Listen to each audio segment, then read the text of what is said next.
Nós vamos para Levítico capítulo 12. Este será nosso capítulo de hoje para nosso estudo. Ele é um pequeno capítulo em Levítico, ele tem apenas 8 versículos.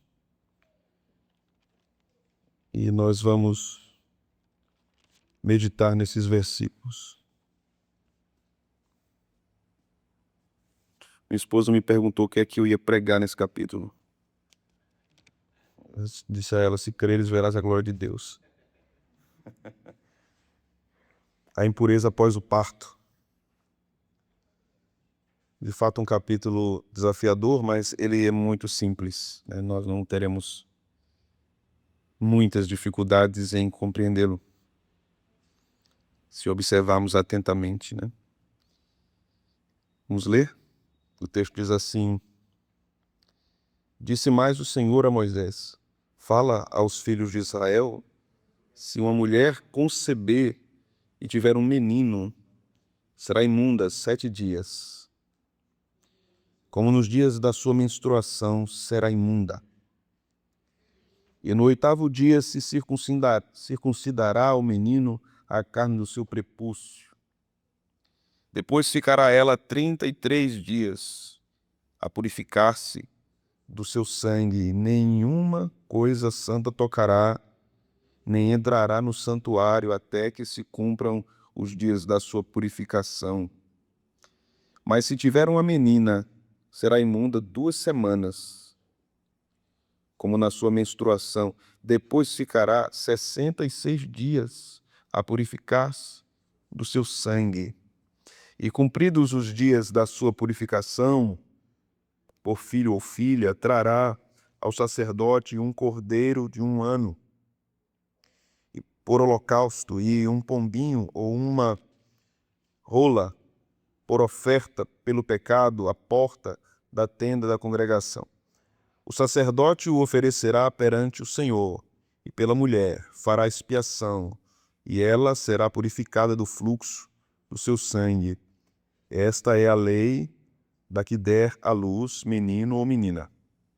Mas, se as suas posses não lhe permitirem trazer um cordeiro, tomará então 2 rolas, ou 2 pombinhos, um para o holocausto e outro para a oferta pelo pecado.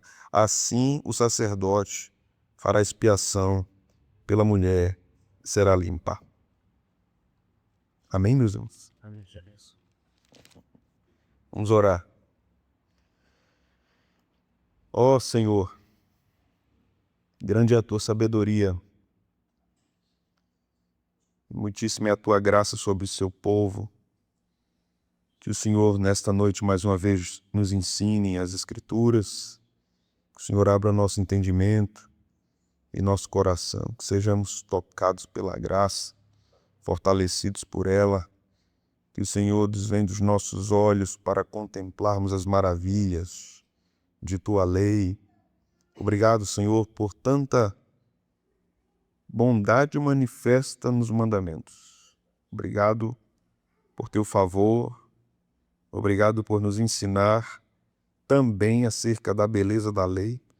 Nós sabemos que hoje nossa lei é Cristo acima de tudo, mas sabemos também que tu te revelaste gracioso nas leis dadas a teu servo Moisés. Que o Senhor nos ensine, que o Senhor nos dê visão para lermos esta passagem pelas lentes do Evangelho da graça de Deus, e que teu povo seja edificado e nutrido e fortalecido e esclarecido acerca da palavra. É o que nós te oramos no nome de Jesus. Amém. Meus irmãos, diante desse texto, precisamos reconhecer que no capítulo anterior nós temos o capítulo mais estranho da Bíblia, que é a respeito do que o povo poderia comer e não poderia comer. O capítulo 12 possivelmente é o segundo mais estranho da Bíblia, porque nós nos perguntamos como algo que Deus ordenou, como ter filhos, a geração de filhos e o próprio sexo, pode ser apontado de alguma forma como impuro, com necessidade de expiação. E não apenas com a necessidade de perdão, mas observamos na leitura do texto que Deus requer 2 sacrifícios.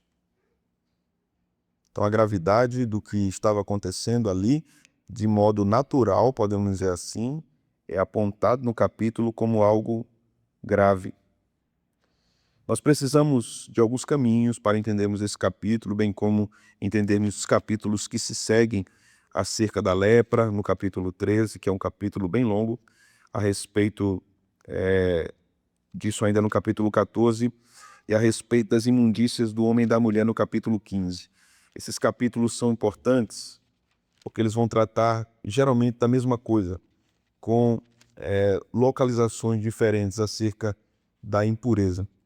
Então, o capítulo 12 até o capítulo 15, nós observaremos assuntos que aparentemente são controversos e que são difíceis de entender, e devemos reconhecer que isso pode levar o povo de Deus a não ter, de fato, entusiasmo a estudar o livro de Levítico, pela complexidade e pelo que podemos entender através de uma leitura moderna.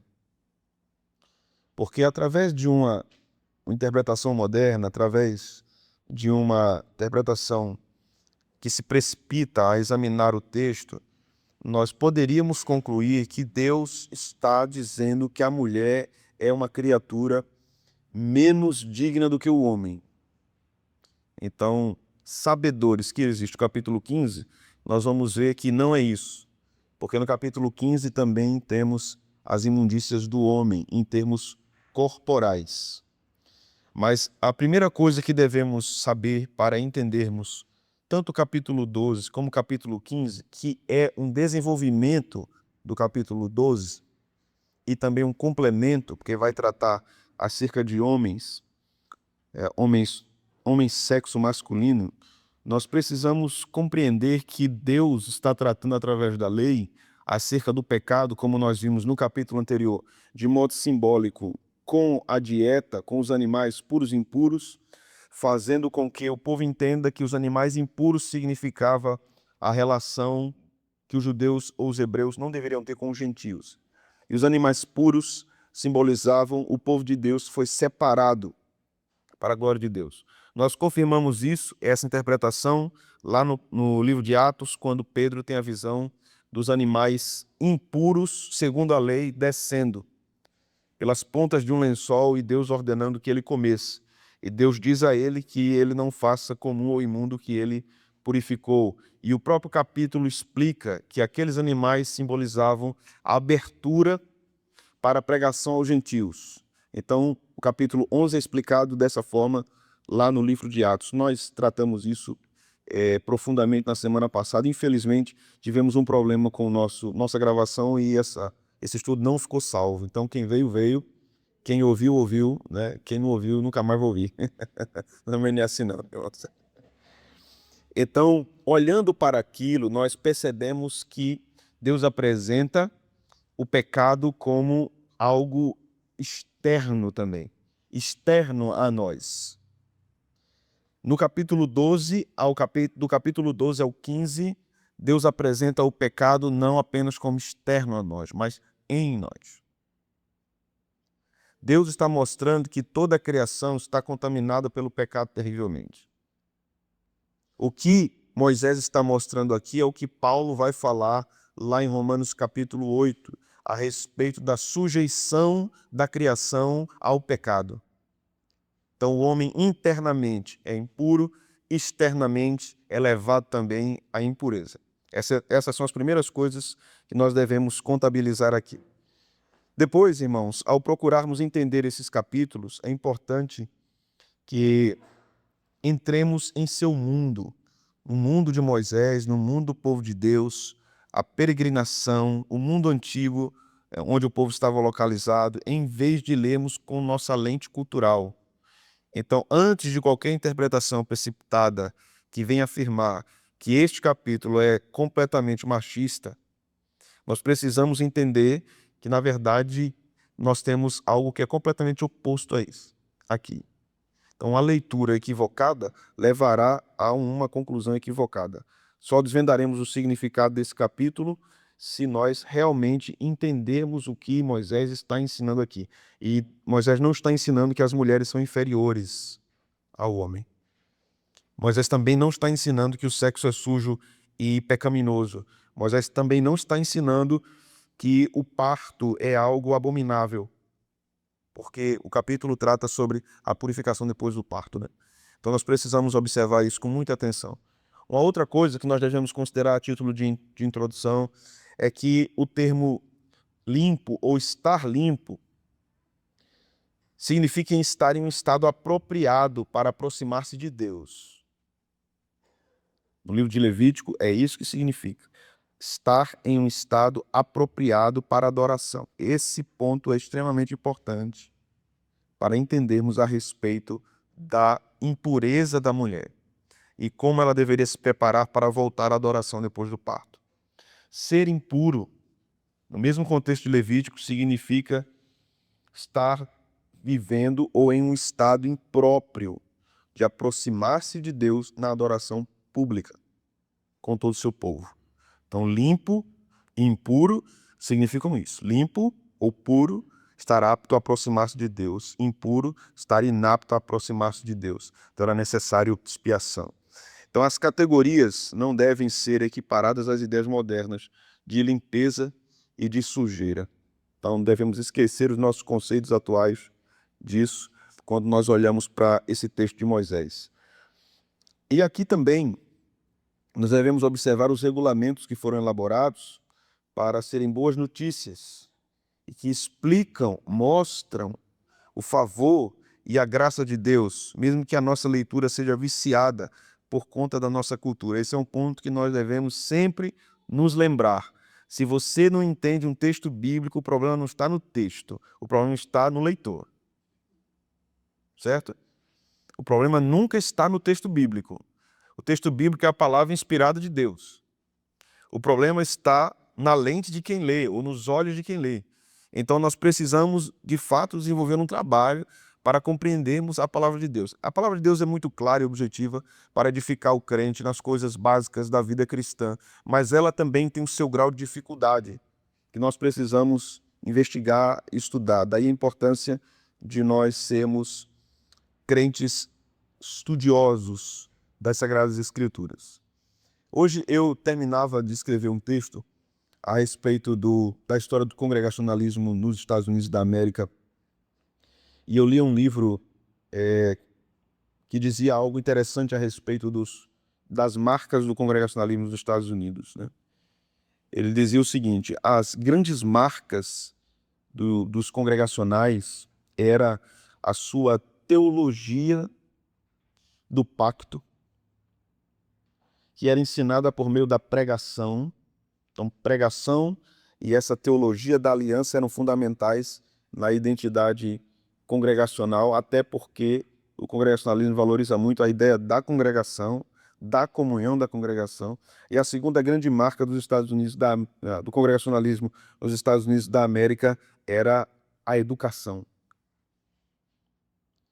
Os congregacionais tinham essa grande marca. E isso deve continuar sendo uma marca não só dos congregacionais, mas de todos os cristãos. Primeiro, em sermos educados nas Escrituras, para também ensinarmos da forma correta. Dito isso, meus irmãos, vamos ao texto. Vamos primeiro do verso 1 ao verso 5 e vamos aqui abrindo as possibilidades de entendimento desse texto para a nossa compreensão.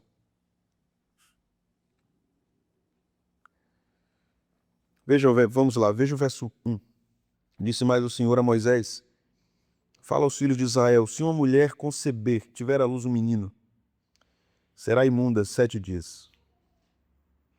Como nos dias da sua menstruação, será imunda.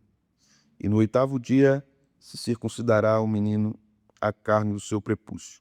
Depois ficará ela 33 dias a purificar-se do seu sangue. Nenhuma coisa santa tocará, nem entrará no santuário até que se cumpram os dias da sua menstruação. Mas, se tiver uma menina, será imunda 2 semanas, como na sua menstruação. Depois ficará 66 dias a purificar-se do seu sangue. O que é que chama atenção aqui nesse texto que nós lemos? Exato. Esse é o motivo pelo qual alguns críticos vão dizer o seguinte: aqui há preconceito claríssimo da parte de Deus em relação à mulher, porque se nascesse uma menina, o prazo de quarentena era dobrado, né? Por que Deus tratava as mulheres dessa forma?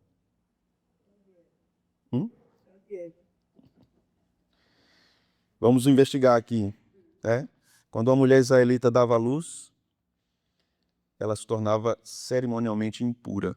E por que ela estava impura? E por que essa impureza era contagiosa? E por que era necessário que ela se resguardasse para não contaminar outros lugares, inclusive lugares sagrados? E por que, se ela contaminasse, fizesse isso, outros seriam impedidos de se beneficiar da bênção de Deus no culto?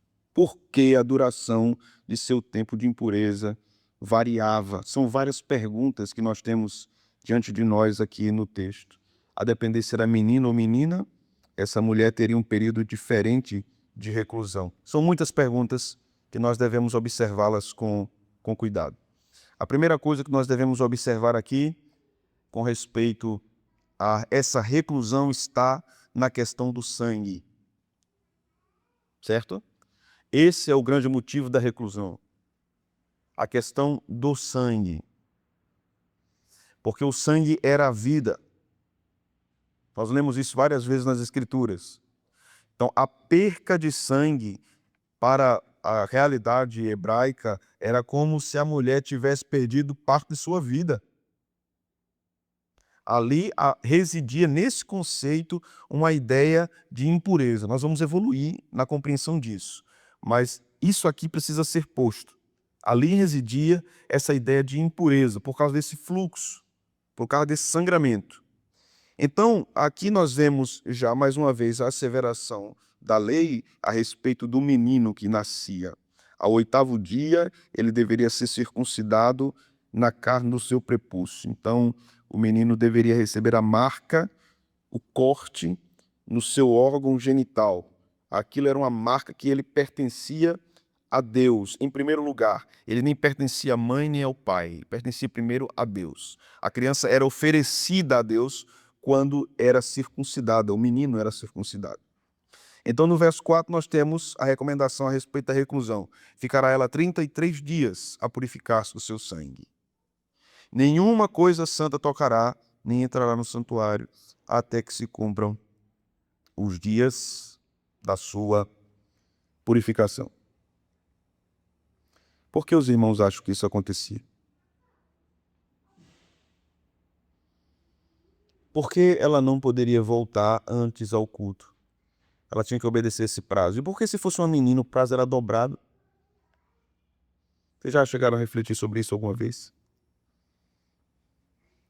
Difícil, né? Mas vamos investigando. Vamos caminhando, né? Veja o verso 6.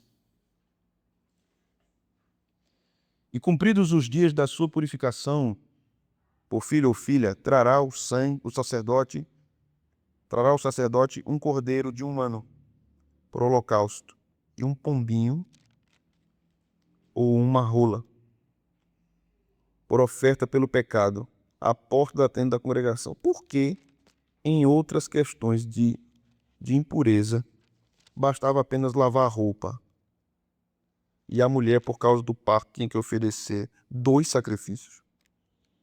O holocausto, como está aqui, né? E a oferta pelo pecado. Por que Deus exigia isso da mulher? A condição de impureza que a nova mãe sofreu é mais severa do que a que era experimentada por aqueles que violaram os regulamentos relativos à carne impura no capítulo anterior. Portanto, ela não deveria ser removida nem tão rápida, nem tão facilmente como aquela impureza do capítulo anterior que nós lemos. Exigia apenas uma lavagem de roupas do ofensor e estava resolvido. Sempre que a impureza de alguém durava mais de 7 dias, como acontecia no caso do parto, eram necessários sacrifícios para tornar a pessoa limpa. novamente. O período de impureza da nova mãe nem sequer era encerrado com a apresentação de um único sacrifício. Precisavam de 2 sacrifícios. O primeiro fala de uma dedicação renovada. A mulher teria que dizer, através desse sacrifício, que ela estava se dedicando ao Senhor e ao seu culto e à sua adoração. O segundo sacrifício se referia ao perdão do seu pecado. E ela pecou porque teve filho? E ela deixou de se dedicar ao Senhor porque teve filho? Tudo isso se configura numa dificuldade muito grande para nós entendermos no capítulo. Parece que eu estou fazendo aquelas introduções daqueles filmes de cinema, né? Que o cabo fica dizendo o problema todinho e não chega na solução, né?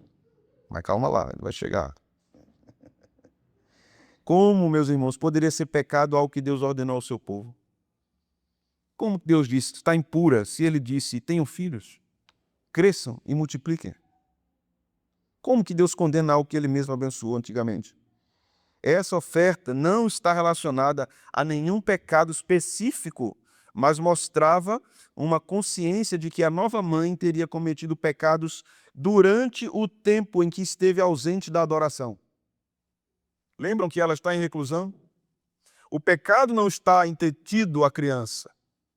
O pecado está no período que ela não subiu à casa de Deus. Não porque não foi à casa de Deus, mas porque ela pecou em todo esse período de quarentena que ela viveu. Por isso que os sacrifícios deveriam ser oferecidos. Então, não se configura nenhuma espécie de preconceito da parte de Deus para com a mulher. Agora, é difícil nós entendermos isso numa sociedade que nós vivemos 2 polarizações em relação à mulher. Primeiro é a sua desvalorização, a violência contra ela e a forma indigna, muitas vezes, que a mulher é tratada. Esse é um polo. O outro polo é a divinização da mulher. A mulher é quase enaltecida como uma deusa na cultura que nós vivemos. E essas 2 coisas não se harmonizam, porque às vezes é o mesmo grupo que faz as 2 coisas. Despreza a mulher e, ao mesmo tempo, diviniza a mulher. Então, por exemplo, grupos no nosso país que dizem dignificar a mulher, enaltecer a mulher, empoderar a mulher, nunca falam nenhuma palavra contra a opressão terrível e a violência terrível que muçulmanas sofrem no mundo árabe. Nunca dizem nada. Nunca se manifestam contra aquilo.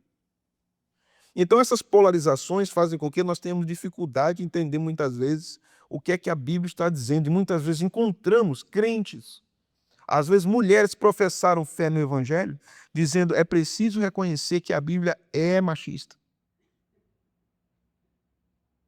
Que o Antigo Testamento era machista, que Paulo era machista.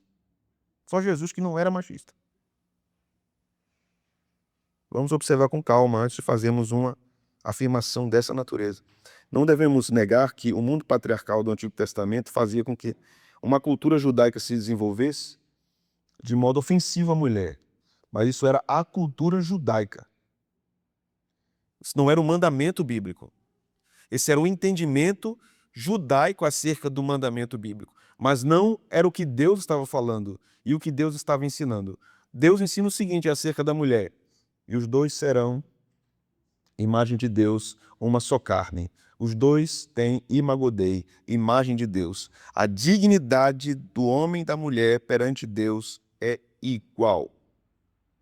Igual. Não há diferença. A diferença está nas funções. Vamos juntos, irmãos, a Lucas capítulo 22. Capítulo 2, versículo 22. Sim? Esses sacrifícios realizados também estava relacionado com a criança, né? Ainda não. O que deveria acontecer aqui em relação à criança era a circuncisão do menino, né? A não circuncisão do menino incorria em pecado gravíssimo para os pais. A menina não precisava de circuncisão porque ela estava debaixo dessa aliança firmada através de um selo com os homens. Então, por ora, a criança não precisava ter o sacrifício oferecido por ela. E se referia à própria mulher, nesse período que ela não subia à adoração, né? No capítulo 2 de Lucas, versos 22 ao 24, nós lemos o seguinte: passados os dias da purificação deles, segundo a lei de Moisés, levaram-no a Jerusalém para apresentarem ao Senhor, conforme o que está escrito na lei do Senhor. Todo primogênito ao Senhor será consagrado, e para oferecer um sacrifício, segundo o que está escrito na referida lei, um par de rolas e 2 pombinhos. Isso se refere a Maria, né? E a ideia aqui que Lucas registra de um par de rolas ou 2 pombinhos mostrava a pobreza de Maria. Eles não tinham recursos para oferecer o animal mais caro, mas o que eles tinham só dava para oferecer o mais barato. Então eles eram muito pobres, né? Mas obedeciam, como obedeceram a lei de Deus. Então vamos ao descortinamento, né, irmãos?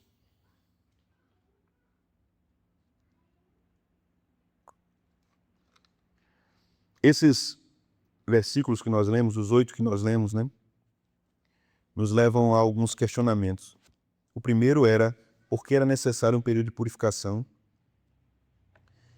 e por que o tempo de espera antes que a purificação pudesse ser concluída era prolongado no caso de uma menina. Essa é a primeira coisa que nós precisamos observar aqui no texto.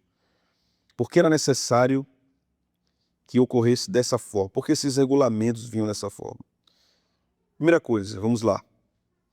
Qualquer secreção corporal, naquele contexto mosaico, era considerada contaminante, como o capítulo 15 vai enfatizar. Isso por parte do homem e também por parte da mulher. Então os dois estão em pé de igualdade no quesito que o pecado é o que sai deles também. Jesus fala sobre isso, né?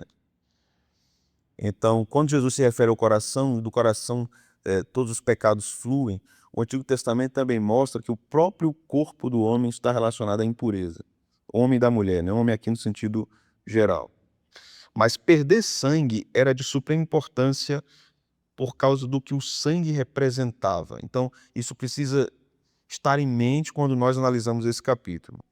O livro de Levítico nos mostra que o sangue é o símbolo da vida e, portanto, a perda de sangue é sintomática para a perda da vida.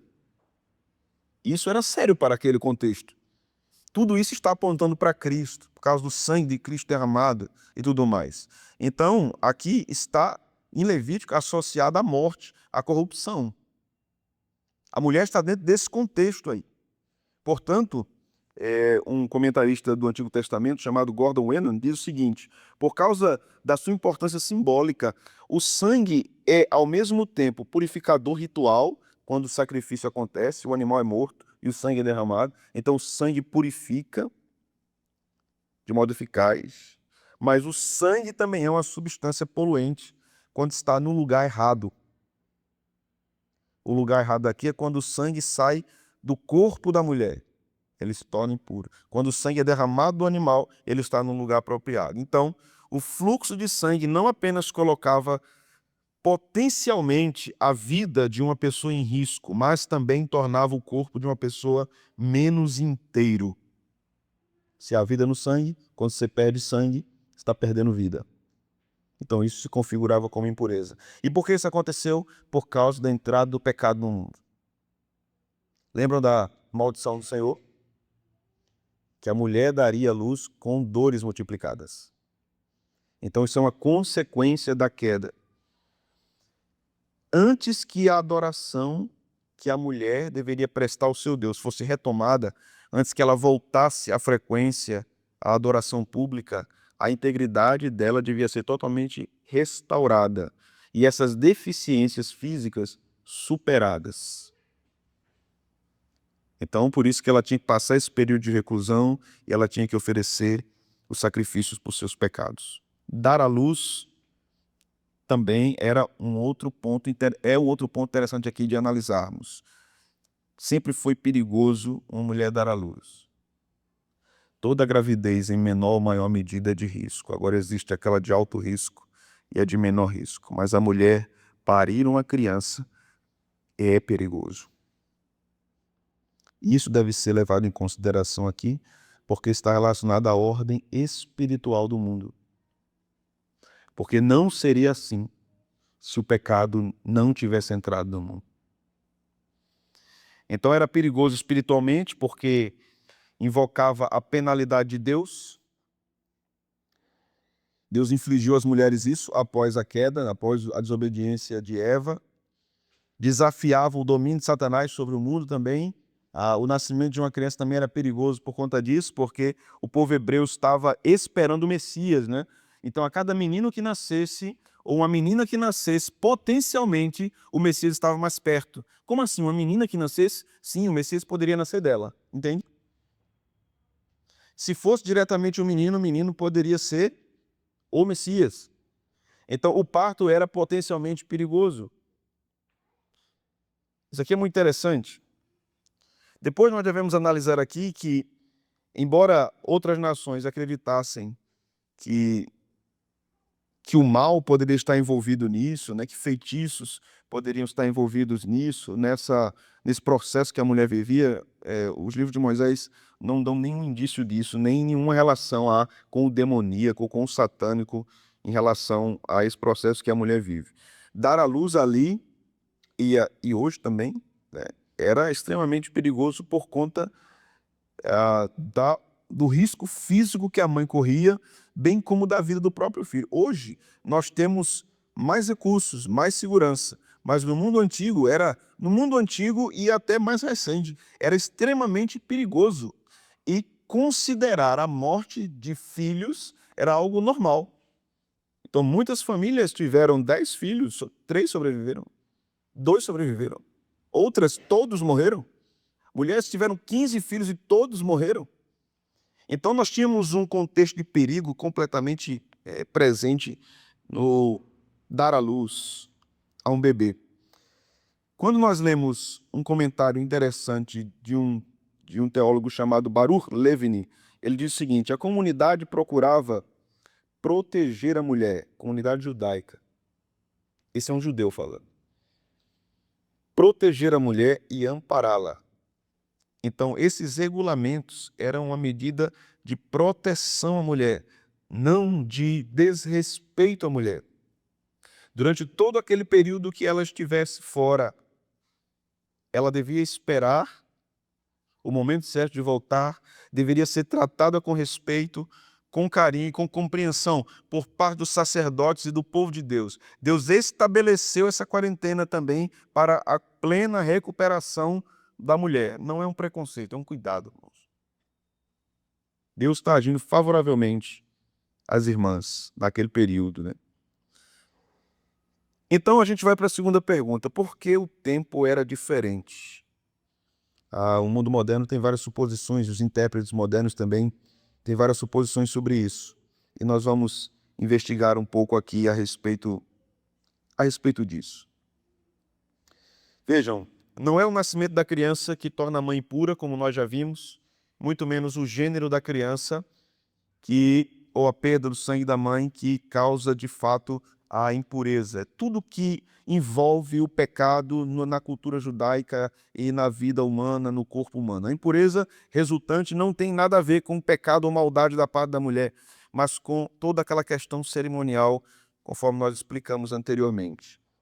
Algumas interpretações são dadas. Primeiro, nós vamos a uma visão tradicional, e eu queria ir com vocês para a primeira epístola de Paulo a Timóteo, capítulo 2, versículo 13. Essa interpretação sustenta que o que ocorre aqui no capítulo 12 de Levítico é por causa da queda de Eva no jardim do Éden. Os versículos vão dizer o seguinte, 13 a 15, 1 Timóteo capítulo 2. Porque primeiro foi formado Adão, depois Eva. E Adão não foi iludido, mas a mulher, sendo enganada, caiu em transgressão. Todavia será preservada através de sua missão de mãe. Se ela permanecer em fé e amor e santificação, com bom senso. Veja que texto interessante esse versículo 15, né? Todavia será preservada através de sua missão de mãe, se ela permanecer em fé e amor e santificação com bom senso. Essa é a visão mais tradicional. Depois nós temos uma visão considerada a visão antiga, que afirmava que a duração adicional da quarentena eram por motivos médicos. Acreditava-se que o nascimento de uma menina era acompanhado de maiores dificuldades naquele período do que o nascimento de um menino. Não temos comprovação disso. É uma interpretação muito antiga e certamente essas opiniões têm o seu lugar quando nós estamos estudando sobre esse assunto, mas não temos como provar isso, que a mãe tinha maiores complicações com a menina. Uma outra interpretação vai dizer o seguinte: o nascimento de uma filha significava a criação de outra mulher que tinha potencial de dar à luz e, portanto, seu nascimento deveria ser tratado com maior significado. Então, essa interpretação tem muito sentido em relação ao que Paulo diz em 1 Timóteo 2:15, que nós vimos, né? Uma outra interpretação de uma teóloga chamada Susan Piggott, ela diz o seguinte, e é um ponto de vista interessante também, que o período da impureza da mulher por causa da criança, do sexo masculino, era reduzido por causa da circuncisão. O menino precisava ser circuncidado, então o período era menor a respeito da sua reclusão. Ali havia um sinal da graça de Deus na incorporação da criança na comunidade da aliança, em contraste com o da criança do sexo feminino, que não passava pela circuncisão. Essa é uma possibilidade também interessante, mas sem maiores fundamentações no próprio Antigo Testamento. E uma outra que nos causa reflexão, pelo menos a mim causou, é uma de um famoso teólogo chamado Walter Kaiser. Ele traz uma informação interessante, porque ele relaciona essa passagem de Levítico 12 aos escritos do livro de Jubileus e da Mishnah, que são livros judaicos. Eles afirmam que Adão foi criado no final, esses livros de tradição judaica, Adão foi criado no final da primeira semana e entrou no Éden no 41º dia. Essa é a tradição judaica. Enquanto Eva foi criada no final da segunda semana e entrou no Éden no 81º dia. O momento da quarentena, portanto, diz Kaiser, pode ser uma expressão inicial dessa crença no nascimento de Adão, na criação de Adão e na criação de Eva. Mas essa visão não tem evidência bíblica. Não tem evidência bíblica. E aqui também temos uma outra dificuldade, porque como é que nós vamos interpretar a semana da criação? Então vamos interpretar que Adão e Eva foram criados, mas não imediatamente estiveram no Éden. Eles foram criados, mas depois de um tempo que eles foram para o Éden, isso vai se tornar difícil de entendermos, né? Mas quando nós olhamos então para esse texto com um olhar evangélico, nós vamos aprender a respeito do pecado. O sentido é simbólico no texto. A diferença de períodos ali parece estar mais relacionada, como nós vimos anteriormente, a respeito do nascimento de uma mulher. O que aquilo significava, segundo Levin diz, significava o potencial de uma menina sendo trazida ao mundo que poderia trazer o Salvador. Também a interpretação de Susan é interessante, quando ela diz era por causa da circuncisão. Então, quando nós olhamos as duas possibilidades, nós podemos, de fato, adotarmos qualquer uma delas, inclusive a questão de Eva também, que a punição veio daquela forma por causa de Eva. Apesar que a minha leitura de Levítico 12 não está relacionada a uma disciplina de Deus à mulher por causa do parto. mas a graça de Deus manifestada à mulher por causa da adoração. Vejam só, verso 6. Cumpridos os dias da sua purificação, por filho ou filha, trará o sacerdote um cordeiro de 1 ano, por holocausto, um pombinho, uma rola, por oferta do pecado, à porta da tenda da congregação. O sacerdote oferecerá perante o Senhor e pela mulher fará expiação, e ela será purificada do fluxo do seu sangue. Esta é a lei da que dera à luz a menino ou menina. Mas se as suas posses não lhe permitirem trazer um cordeiro, tomará então 2 rolas. Ela vai levar a oferta, ou 2 pombinhos, uma para o holocausto, outra para a oferta pelo pecado. Assim o sacerdote fará a expiação pela mulher e será limpa, e ela retorna à adoração. A estrutura já sugere qual é a resposta. A estrutura já sugere que Deus está preocupado com o retorno dela à adoração e que o sangue derramado do homem demonstra essa perca da vida. Agora, eu quero ir com vocês lá para o Novo Testamento, para nós caminharmos para o final. Vamos para o Evangelho de Mateus. Segundo a visão dessa Susan, acho que era Susan. Então, ao invés de ser dobrado para quando era mulher, seria abreviado quando era homem. Era, por causa da circuncisão. Invertir, né? Então não está sendo, na verdade, dobrado para a mulher. Reduzindo. Vejamos a crucificação do Senhor. Capítulo 27 de Mateus, versículo 33 até o versículo em diante. Nós vamos ler aqui alguns versículos.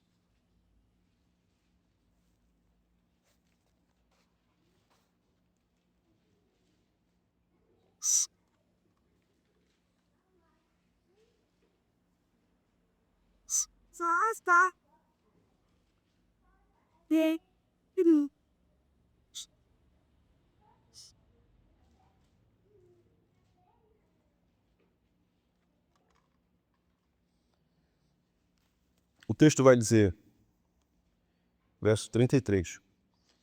E chegando a um lugar chamado Gólgota, que significa lugar da caveira, por causa do contexto de morte que havia ali, né? Havia um corredor com crânios. Alguns estudiosos vão dizer que os crânios ficavam de um lado só, né? Fazendo uma trilha. Deram-lhe de beber vinho com fel, mas ele, provando, não quis beber. Depois de o crucificarem, repartiram entre si as suas vestes, tirando a sorte. E assentados ali o guardavam. Por cima da sua cabeça puseram escrita uma acusação: este é o rei dos judeus. Este é Jesus, o rei dos judeus. E foram crucificados com ele 2 ladrões, um à sua direita e outro à sua esquerda. Os que iam passando blasfemavam dele, meneando a cabeça e dizendo: ó tu que destróis o santuário e em 3 dias o reedificas, salva-te a ti mesmo, se és o Filho de Deus, e desce da cruz. De igual modo, os principais sacerdotes, com os escribas e anciãos, escarnecendo dele, diziam: salvou os outros, a si mesmo não pode salvar-se. É rei de Israel, desça da cruz e creremos nele. Confiou em Deus, pois venha livrá-lo agora, se de fato lhe quer bem, porque disse: eu sou filho de Deus. E os mesmos impropérios lhe diziam também os ladrões que haviam sido crucificados com ele. Desde a hora 6ª até a hora 9ª houve trevas sobre toda a terra. Por volta da hora 9ª, clamou Jesus em alta voz, dizendo: Eli, Eli, lama sabactani. O que quer dizer: Deus meu, por que me desamparaste? E alguns dos que ali estavam, ouvindo isso, diziam: ele chama por Elias. E logo um deles correu a buscar uma esponja e, tendo embebido de vinagre, colocando na ponta de um caniço, deu-lhe a beber.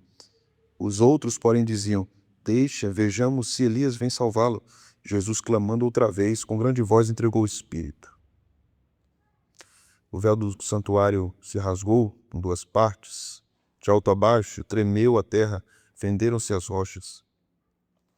Abriram-se os sepulcros, e muitos corpos de santos que dormiam ressuscitaram.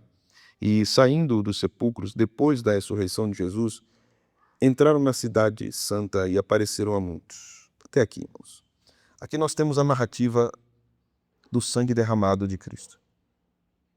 A perca da vida. E por que o sacrifício de Jesus é santo e não é rejeitado por Deus como impuro?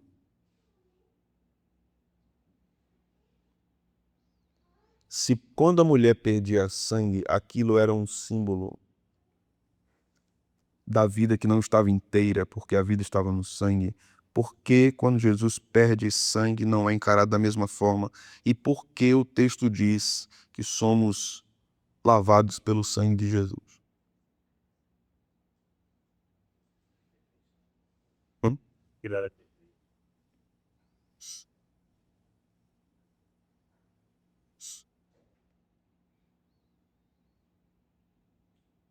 Eu acho que o fato de que qualquer, isso que o pastor Pedro disse, qualquer outro sangue que não o sangue de Jesus,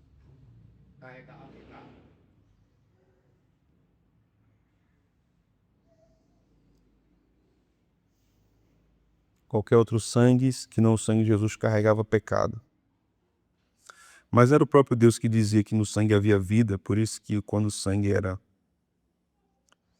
perdido, né, como no parto ou na menstruação, a mulher necessitava de purificação porque ela perdeu vida. Então esses mandamentos, eles não são direcionados para a pecaminosidade do sangue, mas para a vida que há no sangue sendo perdido. Por que com Jesus é diferente? Pastor Pedro disse, é porque ele era perfeito. Era isso. E eu vou além. Jesus é o cumprimento dos sacrifícios do Antigo Testamento. Lembrem que nós vimos no começo do estudo que, a depender de onde o sangue era derramado, Deus considerava como impuro. O lugar certo. E o sangue de Cristo foi derramado no lugar certo. A cruz era o altar de Deus para o holocausto. Então Deus aceita aquele derramamento de sangue. Né? E se nós derramássemos o nosso próprio sangue para sermos salvos, o que aconteceria? Nada. Morria, né? Por quê? Lugar errado. Sangue derramado no lugar errado. Então o capítulo 12 também aponta para Cristo. Aponta para a graça. Né?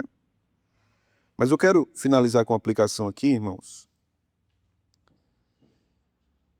Como em outras sessões do livro de Levítico, né, que é um manual de pureza, os regulamentos sobre a purificação após o nascimento de uma criança, na verdade, são uma provisão graciosa de Deus para proteger os vulneráveis. A mulher estava num estado vulnerável depois do parto. Até hoje a gente diz que ela fica de resguardo. Ela fica de quarentena. Uma desobedece, né? Não uma desculpa para o exercício de... O mandamento não é uma desculpa para um exercício de poder opressivo por parte de homens, né? Também não é um discurso machista. Na verdade, não tem nada a ver com isso. É Deus protegendo suas filhas e os bebês de suas filhas. Elas não ofereciam nenhuma desculpa, essas leis, para que os homens ostentassem algum tipo de superioridade masculina. Até porque eles não tinham, como nós veremos no capítulo 15. Os homens não eram superiores, eles estavam ocupando lugares diferentes. O homem ser o cabeça não significa que ele é superior, significa que ele tem uma função diferente na ordem criada. Em vez disso, as leis de Deus, as regras de Deus, exigiam que os homens exercessem o chamado como protetores, como administradores sábios, gentis, de toda a vida criada. Não apenas sua família, mas todos que estavam ao seu redor. O problema é que os hebreus entendiam de forma equivocada muitas vezes a lei. Quando nós lemos Jesus falando sobre a lei, nós vamos ver que o tempo todo Jesus está corrigindo os judeus. Já percebeu?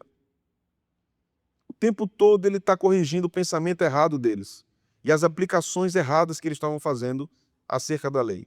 Quando nós olhamos para a lei, quando nós não vemos a graça, é porque nós não entendemos como Jesus interpretou a lei, porque Jesus vai mostrando o tempo todo a presença da graça na lei. Amém?